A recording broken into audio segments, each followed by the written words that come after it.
Bonjour tout le monde, bienvenue à ce nouvel épisode de Créer son jeu vidéo avec Scratch. Mon nom est Thomas. Donc dans cette série-ci, on continue à créer notre jeu Open World RPG. Donc jusqu'à maintenant, on a fait la navigation du monde. Donc on a divisé le monde au complet en différentes sections qu'on peut naviguer avec le joueur. On a fait la vérification des collisions. On a créé un objet qu'on pouvait créer dans le monde, donc placer dans le monde. Pour l'instant, on le place avec la touche X et Z. Heu, donc on peut créer un objet. On a créé un objet avec des données, heu, c'est-à-dire donc ils ont un nom, un ID, ils ont une position, chaque objet sait son haut. On a aussi créé une façon de les sauvegarder dans une liste d'objets. On sauvegarde toutes les informations, toutes les variables dans l'objet, on les sauvegarde dans une liste comme ça qu'on remplit au fur et à mesure qu'on place les objets. On a aussi créé une façon de charger à partir de cette liste-là les objets dans notre monde. Donc, si on regarde rapidement de quoi ça a l'air, euh, donc on voit déjà qu'il y a quelques petits problèmes. Donc, les objets chargent avant qu'on ait changé euh, de décor. Et on voit qu'il y a un petit délai au chargement des objets. Et on va remarquer que plus je m'éloigne, plus il y a un long délai, en fait. Avant que les objets se placent. Ici, je pourrais en placer d'autres. Avec les touches qu'on avait mis, on avait dit sauvegarder avec espace. Donc ça les enregistre dans la liste. Et là, si j'en place d'autres, et que je fais espace encore, on va voir que quand je reviens ici, donc là, ça prend un bon petit délai. Mais il charge. Donc ça fonctionne. Notre système va rester à faire ce qu'on appelle de l'optimisation. Et puis, on serait aussi rendu dans notre planification à faire les différents types d'objets. Donc, si on regarde ici, on pensait faire des personnages non joueurs, des objets qui sont hostiles, des objets à ramasser qu'on va appeler items, juste pour pas se mélanger. Et puis ceux-là vont avoir toutes les caractéristiques de base de mes objets. Ils vont être capables de sauvegarder, de charger. On va être capable de les charger, on va être capable de savoir où ils sont dans le monde, mais ils vont aussi avoir des trucs spécifiques. On ne fera pas les trucs spécifiques aujourd'hui, on va juste créer différents types et puis on va s'assurer qu'on est capable de les charger correctement. Et puis après, on va faire un petit peu d'optimisation pour notre chargement. Une des choses, notamment en termes d'optimisation que j'aimerais bien faire, c'est gérer les espaces vides comme ça. Parce que ça ralentit mon jeu, puisqu'il faut quand même passer à travers la liste. Donc, j'aimerais que quand on charge, puis qu'il y a un espace vide, on puisse l'enlever carrément et puis ajuster l'identificateur ici euh, de notre objet. On va faire ça après. Donc, premièrement, comment créer différents types d'objets?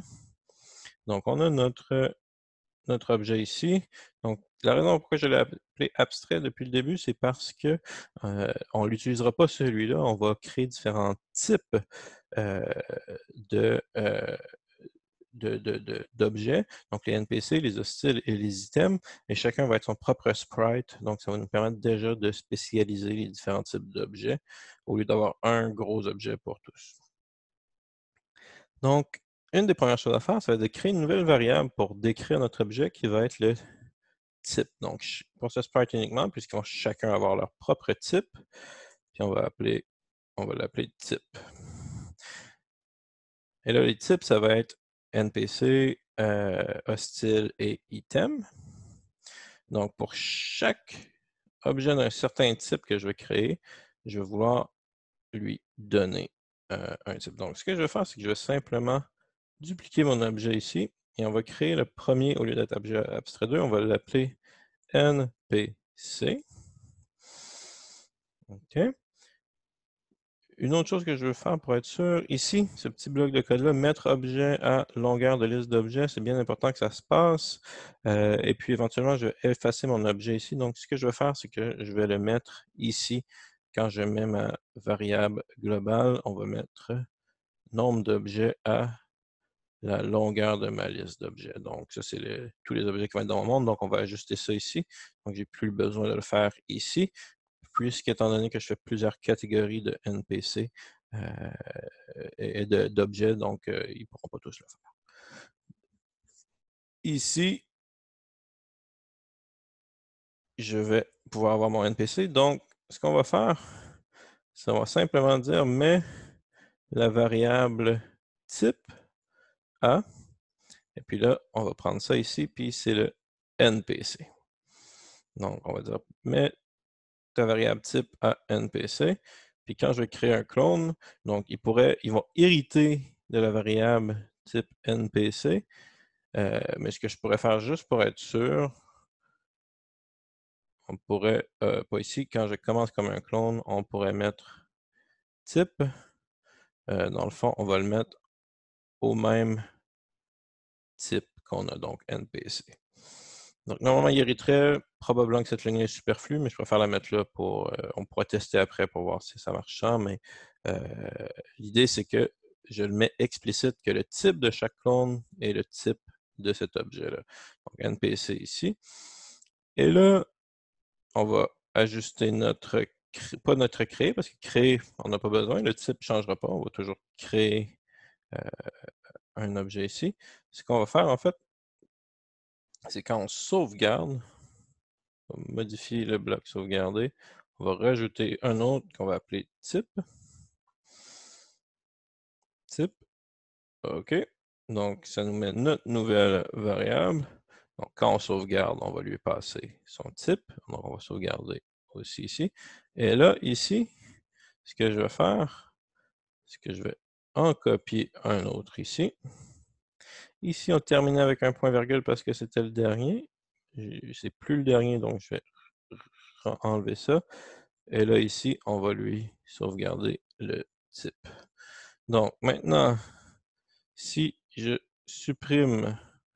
Ah, puis, pour éviter de créer la même chose, ici, on va aller, puis on va mettre 1, 2, 3 pour créer nos objets. Donc, 1 et 2, et 2. Et juste pour être certain qu'on ne se mélange pas ici, ce que je vais faire, je vais aller chercher d'autres images pour représenter les NPC. Donc, si je regarde, je crois que on peut aller voir le même type de personnage ici. Donc, on pourrait prendre Tatiana, tiens,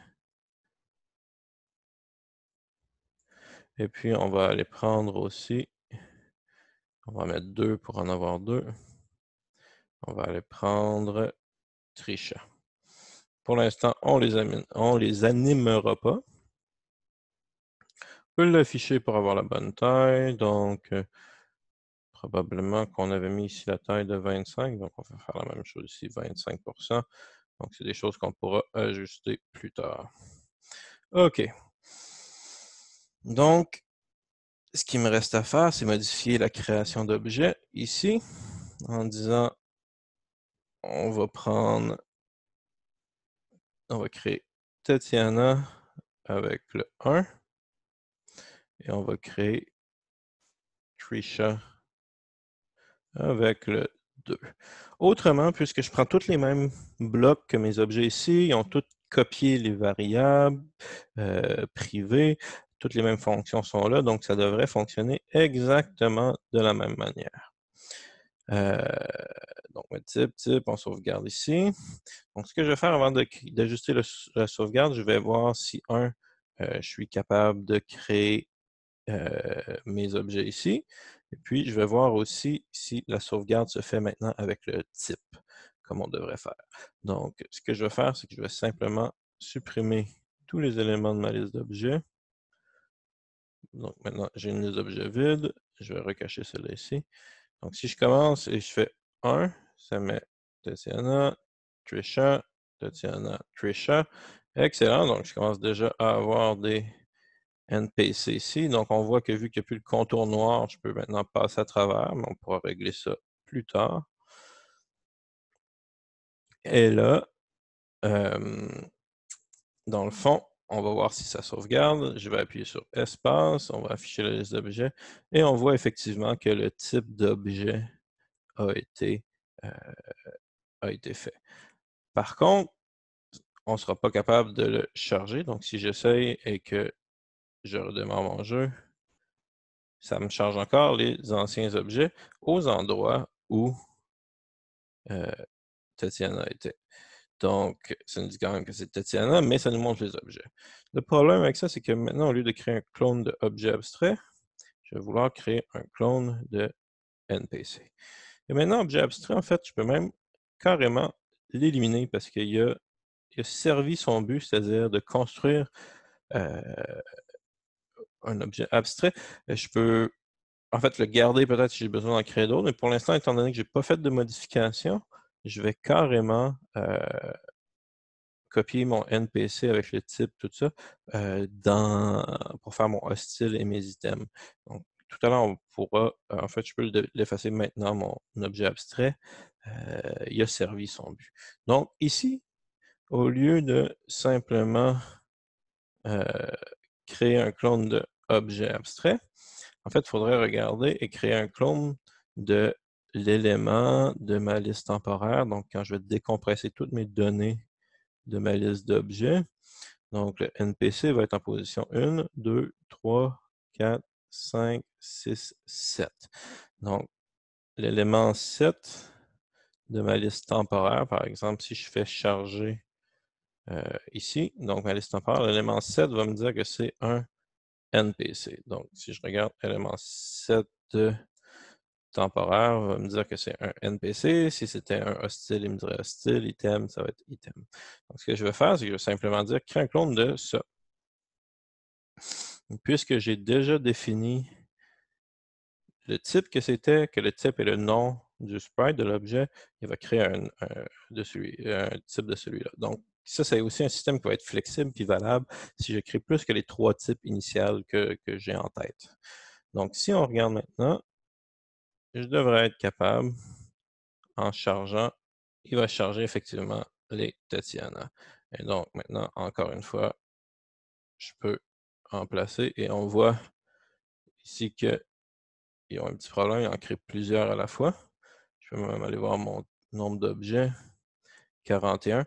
Et la raison pour ça, en fait, c'est parce que je n'ai pas ajusté ici. Donc, quand ça nous dit on attend que la touche ne soit pas pressée, donc ça va être la touche 1. Donc, je vais appuyer sur 1, j'attends que la touche 1 ne soit pas pressée, j'attends que la touche 2 ne soit pas pressée. Donc, ça, c'est les seuls changements que j'ai à faire. En fait, ce que je vais faire plus tard, c'est faire une façon de les effacer. Mais pour l'instant, on va se contenter de ça. Donc, ici, je ne les ai pas sauvegardés. Donc, ce que je vais faire, je vais aller ici et je vais en replacer. Et là, effectivement, il se place un à la fois. Sauf que, si on regarde bien, ça nous revient avec le problème des espaces vides ici qui ont été créés. Donc, on va essayer de corriger ça tout à l'heure. Donc, espace pour sauvegarder. Et voilà, ils reviennent. Ils reviennent. Mais vu qu'ils sont plus loin dans la liste, on voit qu'il a pris un petit délai. Donc ça, ici, on va essayer de corriger ça. Supprimer tous les éléments de la liste. Mais juste avant, on va dupliquer ici pour créer un hostile. En fait, mes hostiles. Puis, on va aller changer les costumes. Donc, on va aller prendre des costumes. Qu'est-ce qu'on pourrait prendre comme hostile? On pourrait commencer peut-être une petite scarabée. Parfait. Et puis, qu'est-ce qu'on pourrait avoir d'autre? On pourra les changer plus tard, ça, c'est pas un problème. On pourrait mettre un crabe. Donc, ça va être mes deux hostiles pour l'instant.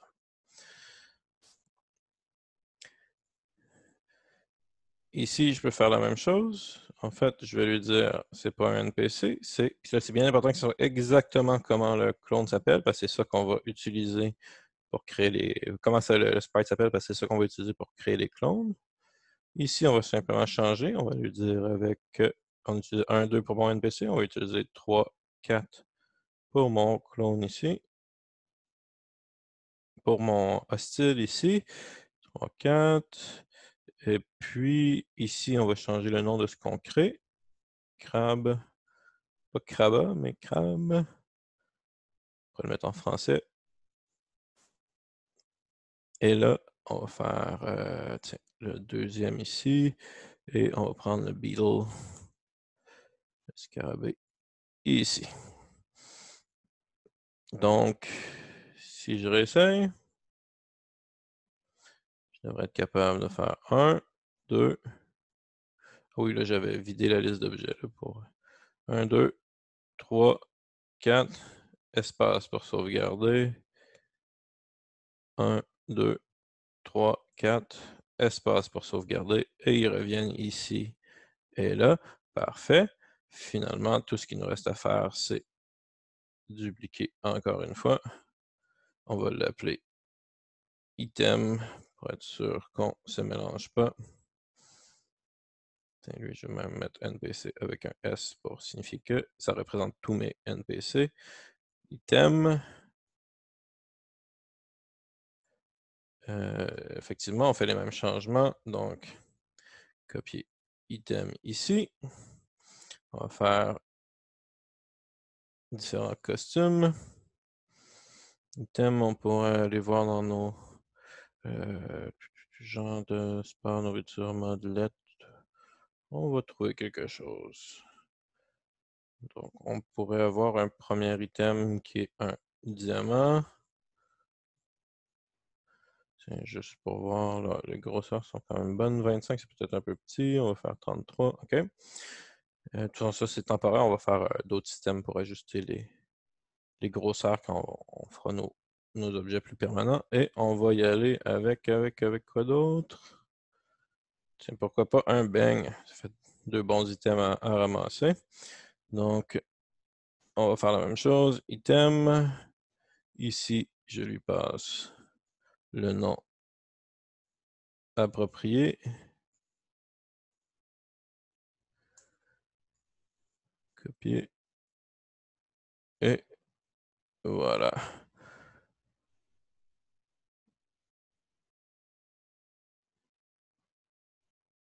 Mettre type à type. Donc, tout est bon. Tout ce que je vais faire, c'est changer ici pour 5 et 6. Et 6 ici. Et 6.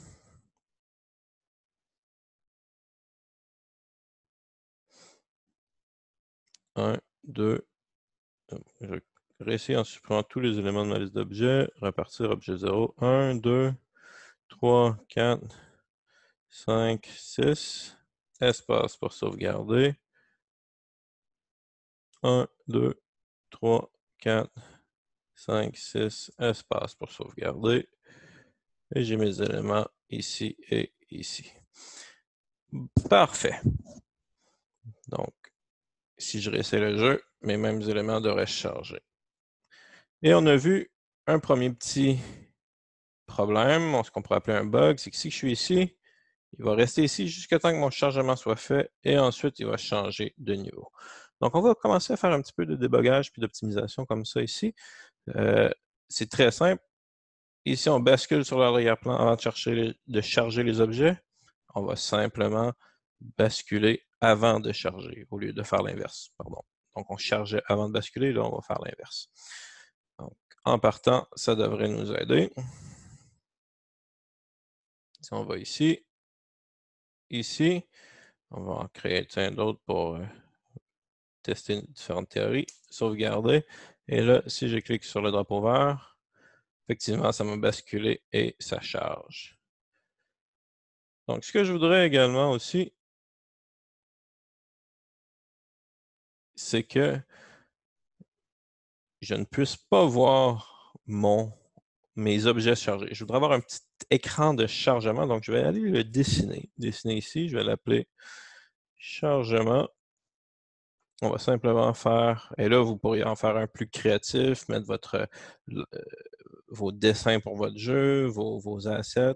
Moi, je vais simplement faire un petit message blanc qui dit chargement avec 3 petits points. Je vais le prendre et essayer de le mettre dans le milieu, peut-être un peu plus gros. Et voilà, chargement. OK. Et là, on le met ici. Parfait. Et ce que chargement va faire, lui, c'est tout simple. Il va simplement avoir un message, 2 messages en fait. Quand je reçois charge niveau, ben, c'est le temps d'apparaître parce qu'on charge. Donc, on va montrer. Puis quand je reçois, puis là, on va faire un nouveau message. On va dire chargement terminé. On va le cacher. Donc, si j'essaye, chargement. Ah oui, c'est sûr, il faut envoyer le message une fois que ça c'est terminé. On va faire ici, une fois qu'on a chargé les objets, on va simplement faire envoyer le message. Chargement terminé. Si j'essaye, chargement, parfait. Chargement, parfait. Chargement, parfait. Donc, on voit que ça fonctionne très bien.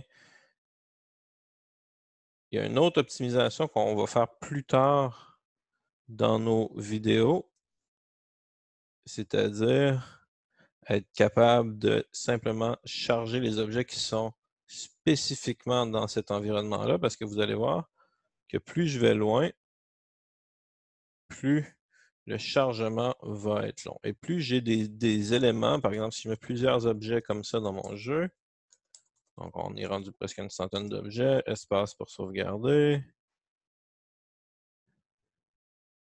Le chargement devient déjà plus long. C'est plus long, on passe à travers une centaine d'objets. Et là, si je commence à en mettre en plus, encore plus, espace, le chargement devient de plus en plus long au fur et à mesure que j'augmente le nombre d'objets. Et c'est une relation linéaire plus que 1 pour 1. Donc, à chaque fois que j'ajoute un objet dans mon monde, j'augmente de 1 le temps nécessaire pour le charger. Donc, ça, on va corriger ça. Puis on va aussi corriger les espaces vides dans notre liste d'objets. Par exemple, si j'efface carrément un objet, ici euh, comme ça ici par exemple, et là, je vais vouloir que ma liste puisse s'effacer parce que ça aussi, ça va accélérer la durée euh, du chargement. C'est des optimisations qu'on fera dans des épisodes plus tard. Dans les prochains épisodes, on va travailler un petit peu sur le joueur maintenant qu'on a réussi à créer plein d'objets. Maintenant, notre joueur, on va le personnaliser un petit peu. Si vous avez suivi les activités d'animation avec Laurence, ou vous pouvez maintenant aller voir dans nos vidéos, donc le walk cycle de l'animation pixel art, on va voir comment l'importer dans notre jeu. Donc, merci beaucoup d'avoir suivi. N'hésitez pas à aimer, à vous abonner à notre chaîne ou à participer en direct à nos activités. Celle-ci est le mardi à 3h. Sinon, sur notre page Facebook, vous pouvez voir toutes les informations sur nos activités live. Vous pouvez même demander de l'accompagnement personnalisé sur demande. Contactez-nous dans le email qui est dans la description. Merci beaucoup et au revoir.